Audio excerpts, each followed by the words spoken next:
बिस्मिल्लाहिर्रहमानिर्रहीम। बहुत शुक्रिया जनाब चेयरमैन। दो तीन बातें मैं भी अर्ज करना चाहता हूँ कुछ, लेकिन इख्तिसार के साथ। Thank you. ये इख्तिसार का लफ्ज़ आप हमेशा मेरी गुफ्तगू के वक्त बोलते हैं, क्योंकि आपने ही इंट्रोड्यूस कराया ना उसमें, आपने और शेरी रहमान मैंने ने। तवील का लफ्ज़ भी सिखाया था सर। तो सर मैं अर्ज ये कर रहा था कि एक बात तो ये हुई कि इलेक्शंस वक्त पे हो रहे हैं, अच्छी बात है, लेकिन फ्री एंड फेयर होने चाहिए। लेवल प्लेइंग फील्ड का लफ्ज़ भी बड़ा आजकल मारूफ हो चुका है। और आम तौर पे होता ये है कि जब इलेक्शन हो जाते हैं, नतायज आ जाते हैं, कोई पार्टी जीत जाती है, कोई पार्टी हार जाती है, तो फिर ये टर्मिनोलॉजी सामने आती है कि जी धांधली हो गई, लेवल प्लेइंग फील्ड नहीं मिली हमें। लेकिन मुझे समझ नहीं आती कि 3 महीने पहले ये वावेला क्यों हो रहा है। क्या इन्हें कोई नविश्ता दीवार दिखाई दे रहा है? क्या इन्हें नजर आ गया है कि इनके नामा अमाल में क्या था और लोग इनके पोलिंग एजेंट्स भी नहीं मिलने वाले और इनके पोलिंग स्टेशंस पे वीरानी का आलम होगा? क्या इन्हें अभी से दिखाई देने लगा है? हमने तो उस वक्त भी 2018 में कौन सा लेवल प्लेइंग फील्ड था, 2013 में कौन सा था? 2013 के इलेक्शन हम जीते हैं, आसिफ जरदारी साहब सदर थे, मीर हजार खान खोसो उनके बनाए हुए वजीर आजम थे, चारों सूबाई वज़राए आला उनके बनाए हुए थे, उनके एक्सटेंशन याफ्ता अशफाक परवेज कियानी बैठे हुए थे आर्मी चीफ के तौर पर। हमने तो उस कैफियत में इलेक्शन लड़ा, एक दफा नहीं कहा कि लेवल प्लेइंग फील्ड होनी चाहिए, और वो इलेक्शन जीते हम। ये अलग बात है कि 4 महीने बाद फिर हमें घर भेज दिया गया। तो एक तो ये बात है कि लेवल प्लेइंग फील्ड इंशाल्लाह सबके पास है, सब आए, अवाम के पास आए। बुनियादी बात नारे नहीं है, फलसफा नहीं है, कोई जज्बातियत नहीं है, इमोशनलिज्म नहीं है। बुनियादी बात यह है कि जब आपको इख्तिदार मिला तो आपने अवाम के लिए क्या किया? 1 2 3 4 चीजें गिनवाएं। हम भी गिनवा देंगे, आप भी गिनवा दें, अवाम पे फैसला छोड़ देते। दूसरी बात मेरे डॉक्टर साहब ने भी फरमाई और सादिया भी और बजिंजो साहब ने भी कही कि ये जो नैब है सर, ये एक लानत है। नैब की लानत का तौक हम जो जमहूरियत परस्तों ने डाला हुआ है अपने गलों के अंदर, ये हम सब के लिए भी शर्मिंदगी का तौक है। मुझे समझ नहीं आती कि आमरों के बनाए हुए कानून जो सियासतदानों के लिए बनते हैं, सियासतदानों को टारगेट करने के लिए बनते हैं, उनका नाटका बंद करने के लिए बनते हैं, उन्हें साल साल जेलों में डालने के लिए बनते हैं, वो हमें इतने अजीज क्यों होते हैं? एक मुकदमा, यहाँ अली जफर बैठे हैं, तारड़ साहब बैठे हुए हैं, एक मुकदमा जो नैब ने किसी शख्स पे बनाया हो और उसने सस्टेन किया हो जाके सुप्रीम कोर्ट तक, कोई एक मुकदमा भी नहीं है, एक केस भी नहीं है। हजारों केसेस बने, हजारों लोग जेलों में अब भी पड़े हुए हैं, अरबों खरबों रुपए लुटा रहे हैं हम, लेकिन कोई नतीजा नहीं है। खुद अदालतें कहती हैं कि ये काला कानून है और हम उस काले कानून को सीने से लगाए बैठे हैं। हमें, हमारे अंदर इतनी तवानाई होनी चाहिए कि इस सरतान को अब निकाल के बाहर फेंके अपने आइन से। कोई अकाउंटेबिलिटी नहीं की इसने सिवाय रेवड़ हाँकने के और डंडे मार के दूसरी पार्टियों में शामिल करने के या किसी पार्टी से निकालने के कोई काम नहीं किया जनाब आली। और तीसरी बात जो मैं करना चाहता हूं, वो एक इश्तिहार के बारे में बात हुई है कि किस बलबूते पे ये इश्तिहार आ गया है और करोड़ों रुपए हमारे जो टैक्स पेयर्स के हैं वो क्यों उस पे लगाए गए हैं।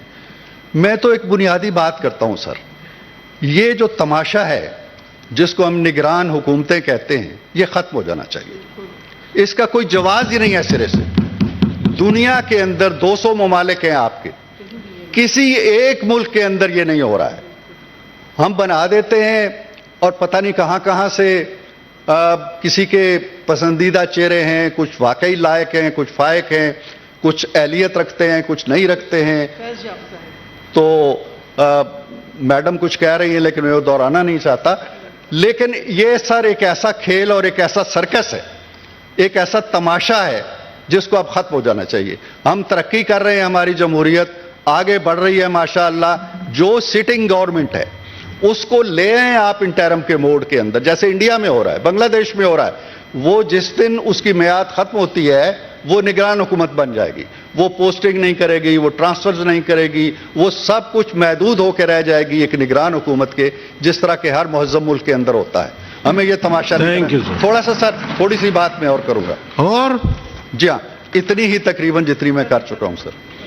تو یہ جو سلسلہ ہے یہ میرا خیال ہے ختم میرے کر دینا خیال چاہیے. میں پھر ایڈجسٹ نہیں دوسری کروں. بات یہ ایک کہی گئی پرسن سپیسیفک کے حوالے سے سر بات ہوئی.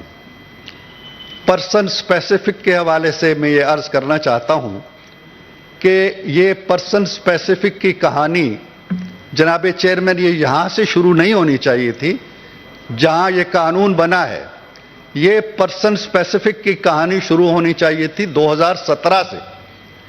کیا پاناما کے اندر جس کا نام نہیں تھا اور پاناما کے اندر جو 500 دوسرے لوگ تھے, پاناما کے 500 لوگوں کو آپ نے نہیں پوچھا؟ جس کا نام نہیں تھا اس کو پکڑ کے آپ کے کٹہرے میں لے آئے. کیا یہ پرسن سپیسیفک نہیں تھا؟ اگر یہ پرسن سپیسیفک تھا, آگے چلیے. پھر آپ ایک جے آئی ٹی بناتے ہیں جو 76 سال کی تاریخ میں نہیں بنی. اس ایک شخص کے لیے 2 فوجی افسروں کو بٹھاتے ہیں اس کے اندر. کیا وہ پرسن سپیسیفک نہیں تھا؟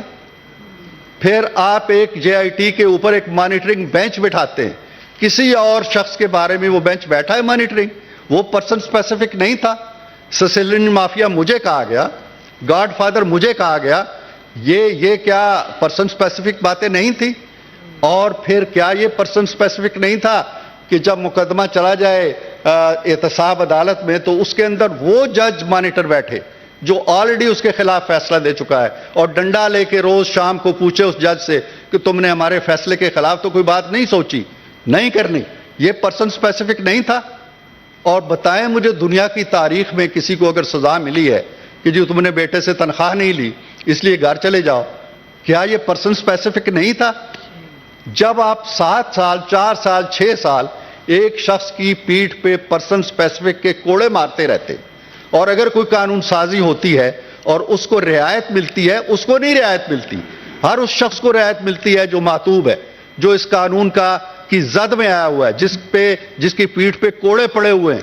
آپ کے پیٹ میں درد ہوتا ہے کہ یہ پرسن سپیسیفک ہوگا. خدا کے لیے انصاف ہونے دیں, یہ انصاف آپ کے بھی کام آئے گا, دوسروں کے بھی کام آئے گا. اس لیے یہ پرسن سپیسیفک کے تانے نہ دیں.